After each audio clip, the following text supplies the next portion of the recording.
ನಮಸ್ಕಾರ ವೀಕ್ಷಕರೇ, MMK TV ಕನ್ನಡಗೆ ಸ್ವಾಗತ. ನಾನು ಮೋಹನ್. ಪರಿಶಿಷ್ಟ ಜಾತಿ ಹಾಗೂ ಪರಿಶಿಷ್ಟ ಪಂಗಡಗಳ ಮೇಲಿನ ದೌರ್ಜನ್ಯ ಕೇಸ್ಗಳ ತನಿಖೆ ನಡೆಸುವ ನಾಗರಿಕ ಹಕ್ಕುಗಳ ಜಾರಿ ನಿರ್ದೇಶನಾಲಯದಲ್ಲಿಯೇ ಗಂಭೀರ ಆರೋಪ ಕೇಳಿಬಂದಿದೆ. ಡಿಸಿಆರ್ಇ ವಿಭಾಗದಲ್ಲಿ ದಲಿತ ಪೊಲೀಸ್ ಅಧಿಕಾರಿಗೆ ಮೇಲ್ಜಾತಿ ಅಧಿಕಾರಿಗಳಿಂದ ಕಿರುಕುಳ ನೀಡಲಾಗ್ತಿದೆ ಎಂಬ ಆರೋಪ ಇದೀಗ ದೊಡ್ಡ ಚರ್ಚೆಗೆ ಕಾರಣವಾಗಿದೆ. ಇನ್ಸ್ಪೆಕ್ಟರ್ ಶ್ರೀನಿವಾಸ್ ಅವರು ವಿಡಿಯೋ ಮೂಲಕ ತಮ್ಮ ನೋವನ್ನ ಹೊರಹಾಕಿದ್ದಾರೆ. ಈ ಕುರಿತಾದ ಹೆಚ್ಚಿನ ವರದಿ ಇಲ್ಲಿದೆ. ಎಸ್ಸಿ ದೌರ್ಜನ್ಯ ಕೇಸ್ ತನಿಖೆ ನಡೆಯುವ ಡಿಸಿಆರ್ಇಯಲ್ಲೇ ಕಿರುಕುಳ ಆರೋಪ.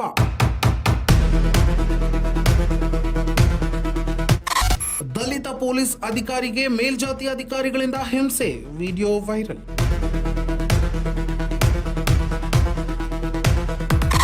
ನಕಲಿ ದಾಖಲೆ ಸೃಷ್ಟಿಸಿ ಆರೋಪ, ಹಿರಿಯ ಅಧಿಕಾರಿಗಳ ವಿರುದ್ಧ ಗಂಭೀರ ಆರೋಪ.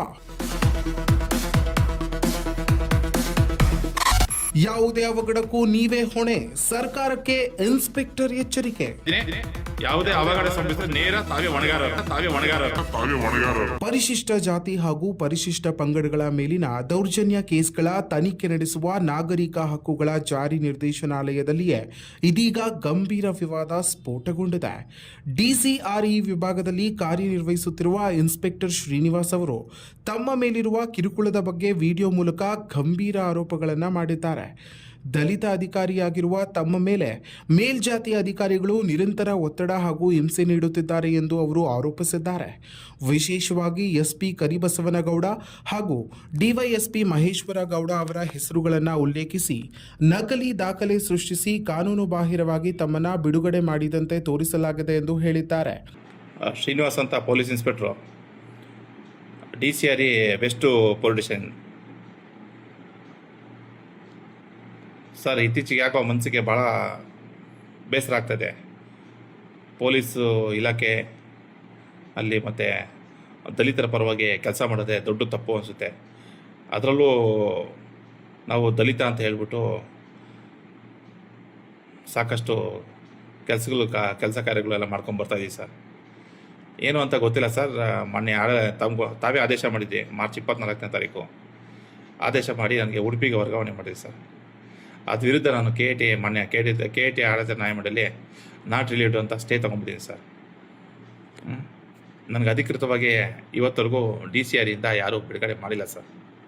ಆಯಿತಾ, ಬಿಡುಗಡೆ ಮಾಡಿದೆ ಅಂತ ಹೇಳ್ಬಿಟ್ಟು ಮಾನ್ಯ ಶ್ರೀಯುತರಾದ ಕರಿ ಬಸವನಗೌಡರು ಎಸ್ ಪಿ ಅವರು ಡಿವೈಎಸ್ಪಿ ಹುದ್ದೆ ಮಾತ್ರ ಇರೋದು, ಎಸ್ ಪಿ ಹುದ್ದೆ ಅಲ್ಲ ಸರ್.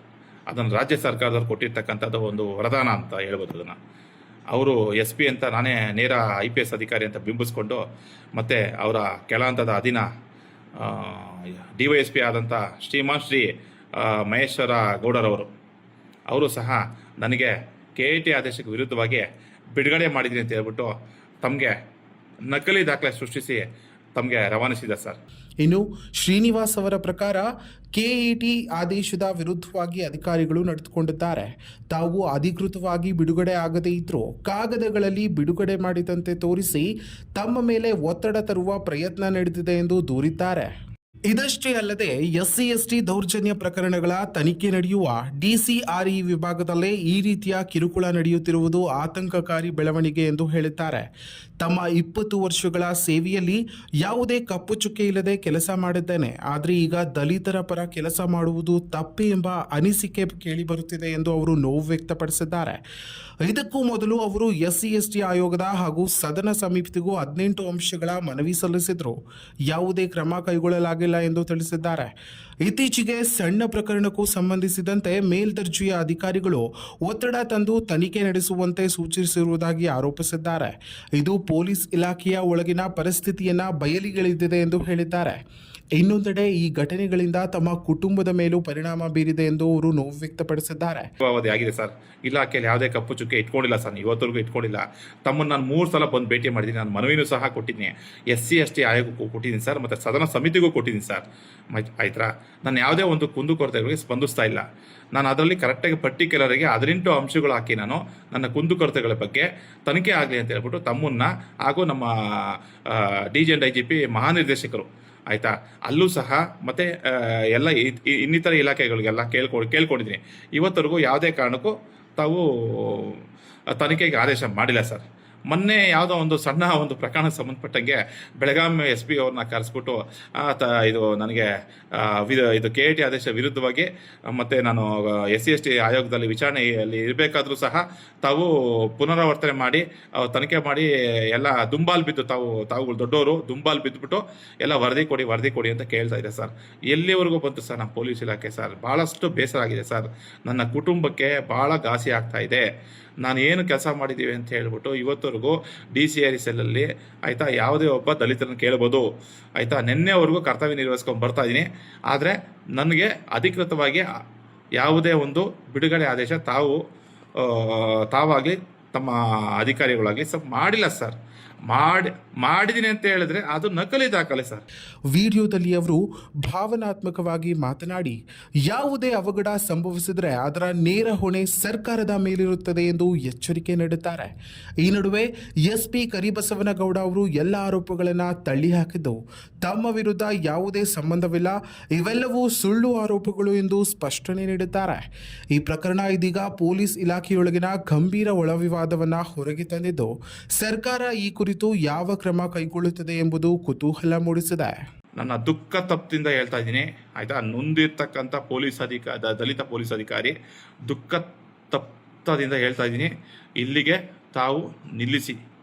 ಅಂದರೆ ನಮ್ಮ KIT ಆದೇಶ ಮೊನ್ನೆ KIT ಆದೇಶ ಬರೋವರೆಗೂ ಬಂದ ನಂತರ ಸರ್ ನ್ಯಾಯಾಂಗ ಇಲಾಖೆ ನಾನು ತಲೆಬಾಗ್ತೀನಿ, ತಾವು ತಲೆಬಾಗಿ.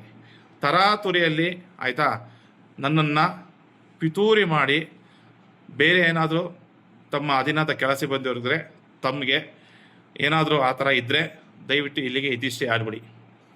ಇಲ್ಲ ಅಂತ ಹೇಳಿದ್ರೆ ನಾನು ತಮಗೆ ಹೇಳಿದೆ ನೋಡಿ, ತಣ್ಣನೆ ಗಾಳಿ ಬೀಸ್ತಾ ಇದೆ ಆಯಿತಾ, ಪರೋಕ್ಷವಾಗಿ ಸಕ್ರಿಯ ಕಾರ್ಯಕಾರಿಣಿಗೂ ತಾವೆಲ್ಲರೂ ಆಗ್ತೀರಾ ಅಂತ ತಮಗೆಲ್ಲ ಬಯಸ್ತಾ ಇದ್ದೀನಿ. ನಮ್ಮ ಕರ್ನಾಟಕ ರಾಜ್ಯ ಪೊಲೀಸ್ ಇಲಾಖೆಗೆ ಮತ್ತು ಗೃಹ ಮಂತ್ರಿಗಳಿಗೆ, ಮುಖ್ಯಮಂತ್ರಿಗಳಿಗೆ ಹಾಗೂ DG and IGP ತಾವು ಉಮೇಶ್ ಕುಮಾರ್ ಸಾಹೇಬರಿಗೆ ಆಯಿತಾ ದಯವಿಟ್ಟು ಇದು ಮನವರಿಕೆ ಮಾಡ್ಕೊತೀರಾ ಅಂತ ಅನ್ಕೊತಾ ಇದ್ದೀನಿ. ಯಾವುದೇ ಅವಘಡ ಸಂಭವಿಸಿದ್ರೆ ನೇರ ತಾವೇ ಹೊಣೆಗಾರರು. ನೋಡಿದ್ರಲ್ಲ ವೀಕ್ಷಕರೇ, ಇದಾಗಿತ್ತು ಈ ವಿಷಯದ ವರದಿ. ಇನ್ನು ಈ ಪ್ರಕರಣದಲ್ಲಿ ಸತ್ಯಾಸತ್ಯತೆ ಏನು, ಇನ್ಸ್ಪೆಕ್ಟರ್ ಶ್ರೀನಿವಾಸ್ ಆರೋಪಗಳಲ್ಲಿ ಎಷ್ಟು ನಿಜಾಂಶ ಇದೆ, ಇದಕ್ಕೆ ಸರ್ಕಾರ ಯಾವ ರೀತಿಯ ಕ್ರಮ ಕೈಗೊಳ್ಳುತ್ತದೆ, ಇದರ ಬಗ್ಗೆ ಮುಂದಿನ ಬೆಳವಣಿಗೆಗಳತ್ತ ಎಲ್ಲರ ಕಣ್ಣು ನೆಟ್ಟಿದೆ. ಇನ್ನಷ್ಟು ಹೆಚ್ಚಿನ ಮಾಹಿತಿಗಾಗಿ ನಮ್ಮ MMK ಯೂಟ್ಯೂಬ್ ಚಾನೆಲ್ ಅನ್ನು ಸಬ್ಸ್ಕ್ರೈಬ್ ಮಾಡಿಕೊಳ್ಳಿ.